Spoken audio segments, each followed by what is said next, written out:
Welcome to stretching 10, 3.2. So things are getting pretty advanced at this point.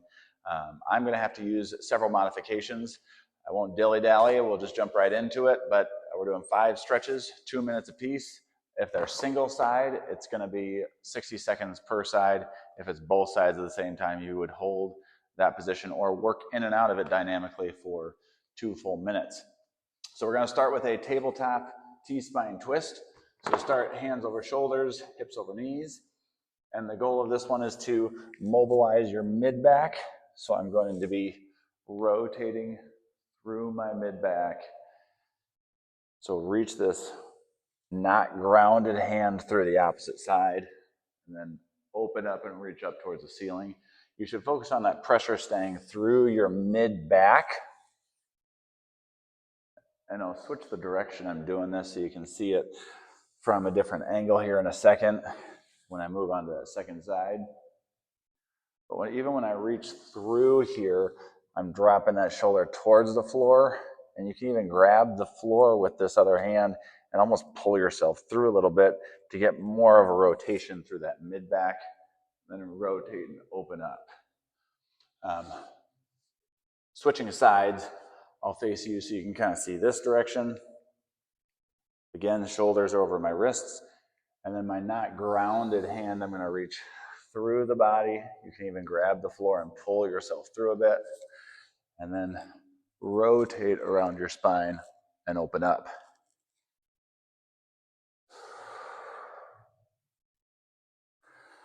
One thing that you would try to avoid doing is reaching with the hand. You can see how my shoulder kind of gets in an odd dumped position here. Think about leading with the back side of the shoulder to rotate your body open. And that's going to help you rotate better through the spine. Again, that's the target area in this stretch. We're going to go for another 15-ish seconds or so.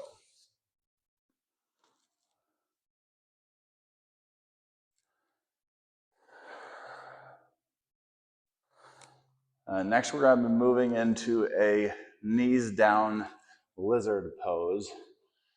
So what that means is you're going to get into a long lunge position. Grab some blocks if you need some extension. I'll need that. So long lunge position.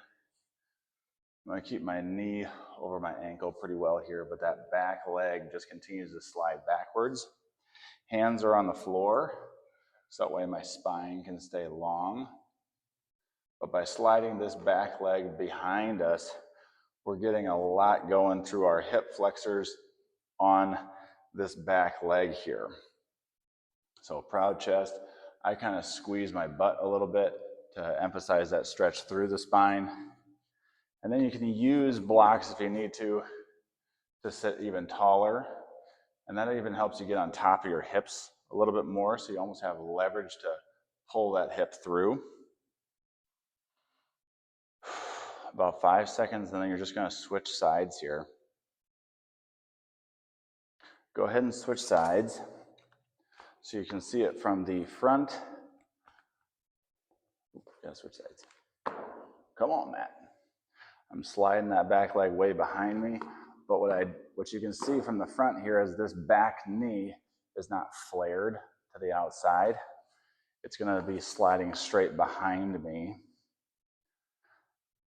And I'm keeping that pressure and tension through this hip here. And you could feel some inner thighs here on the forward side. You can even use those arms to push this front leg open a little bit as an opener, a hip opener.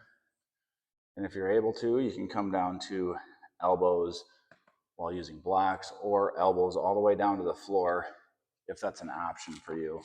I like to stay kind of tall here and pull or drag those blocks towards me, and that helps me pull my body into that hip flexor more.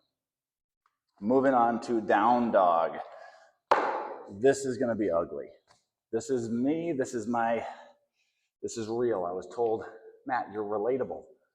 You got to keep doing it. So here comes relatable. You're going to be pushing your body away from the floor. So think pressure through the hands, and then dive the chest through the hands. while keeping hips high. This is my best stuff, guys. But that tension is through my hamstrings.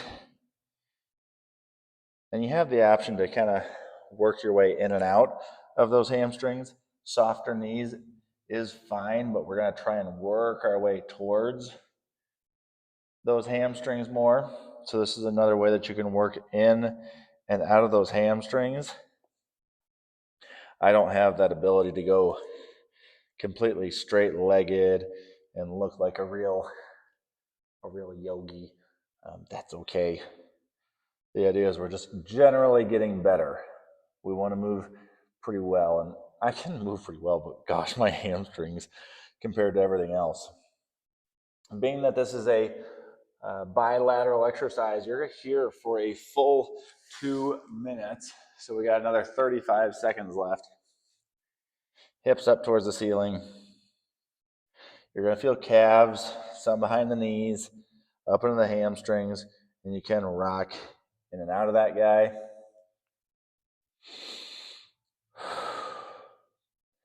At the end of the series, I'll be doing, keep holding on to this. You keep holding on to that. I'll be showing you what I would do to hit my hamstring, let's say twice in a routine for me. That'd be more of a specific and individualized plan for myself. But I'll show you how I set that up so you can make your program work for you. Also reference the ebook. There's just a really easy system to use in there. We're going to be going into a yoga squat. This is another bilateral movement.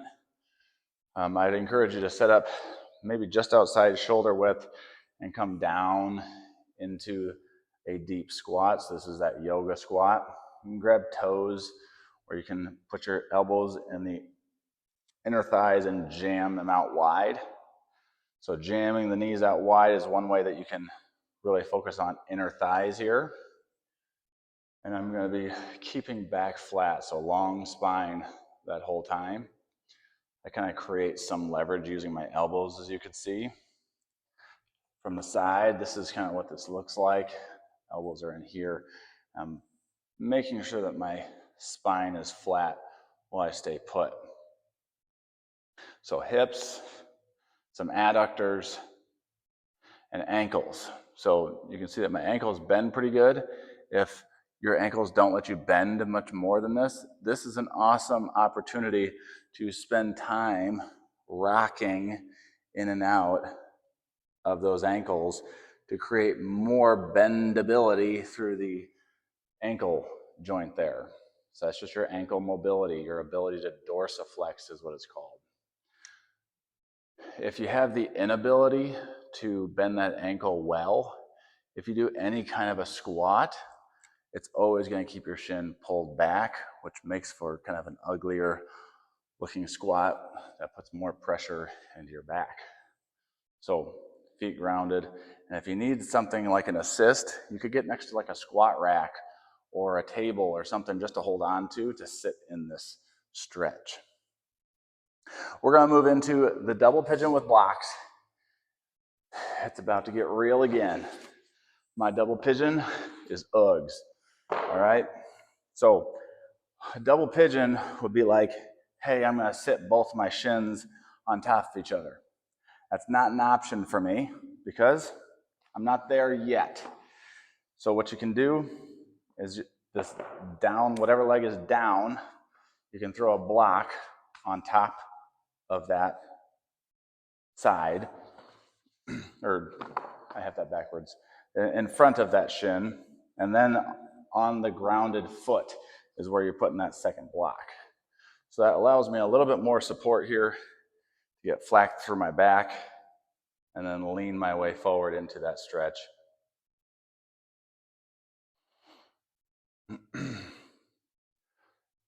And this is a really nice modification. You're trying to find those stretches that you can sit in comfortably for an extended period of time. I could sit in this pretty well, and if I was diligent and consistent in doing this double pigeon with blocks, I would see really great gains with that, and I'd get a lot closer to being able to stack those shins on top of each other. Maybe in a few months here, I'll see those kinds of results. You got to give all of your flexibility training time and patience and consistency as well. We're going to switch sides.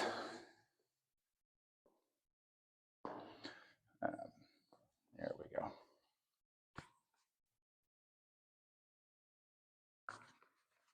I can do it. I can do it. There we go. I'm 100% doing the same side again. I'm going to flip it around. I'm going to get it right. In a world full of social media, you do not have to be worried about me pretending to get this right, okay? This video is going to be a little longer, so that way I can actually sit in this stretch. There we go. Now we're talking.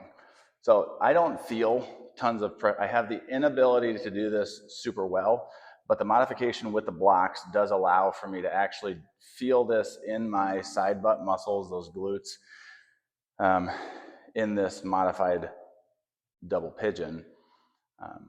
You might be doing too difficult of a variation if you feel a lot of pressure through that joint. You don't want pressure through the knee joint.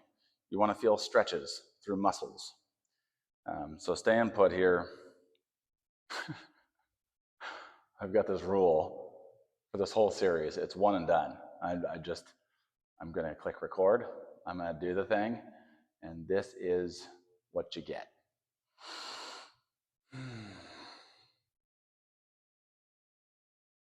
The fitness space is like incredibly toxic and very fake at times. So I think that's kind of like the rule I'm going to have with a lot of content is like, man, I'm going to screw up. It's not going to be perfect. And that I think is a good kind of analogy for what, or I guess a good comparison to what fitness journeys look like in general, is you just got to do something, be consistent about it, and then it can kind of turn out. So there's your stretch and 10, 3.2, holy buckets. The modifications, find the things that are going to give you the most bang for your buck. This whole series, if you actually stuck with it, did it every day for 10 days, within a few months, you would be able to move so much better. So stick with it, and we will see you back here tomorrow for 3.3. And then I'm going to head into the series where it's literally what I would do if this were my program for myself. So we'll see you tomorrow.